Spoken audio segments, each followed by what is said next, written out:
Forex sebenarnya tak haram. Tapi yang haramnya bila Forex trading online dia yang haram. Kerana dia tak cukup syarat-syarat perniagaan tukaran wang lah. Kan? Maksudnya macam mana?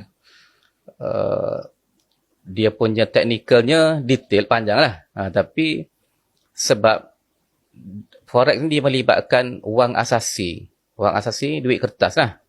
Yang mana pada zaman Nabi SAW, wang asasinya ialah emas dan perak. Kan?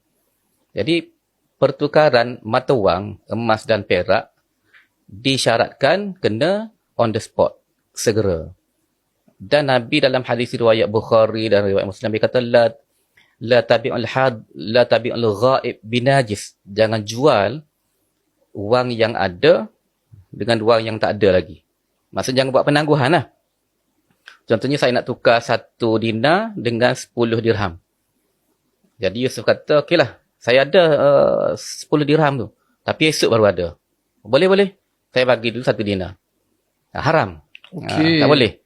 Sebab penangguhan saja. Sebab penangguhan. Kan? Okay. Forex trading online, dia guna pair sistem dia kan. Dan dia guna leverage. Leverage ni dia kita boleh niaga sampai 100, 1000. Jadi adakah sebenarnya platform-platform tersebut ada tak duit tersebut? Atau sekadar nombor? Kan? Faham. Kalau kita tak boleh pastikan ia ada, sama hukumnya dengan dia tiada. Maknanya, bila kita tak pastikan dia ada, hukumnya sama dan kita tahu bahawa dia tak ada. Pastikan tu maksudnya nampak dengan mata kita sendiri. Tak sih, nampak. Ada rekod lah. Ada rekod.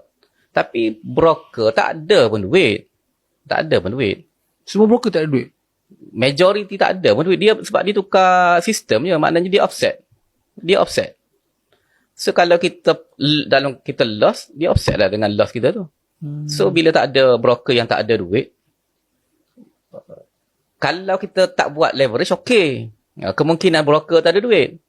Kan? Oh, sebab kita leverage, kita mengharapkan dia boleh 10 kali ganda. Kan? Yang 9 kali ganda datang daripada mana duit tu? Ada wujud ke tak wujud? Kan?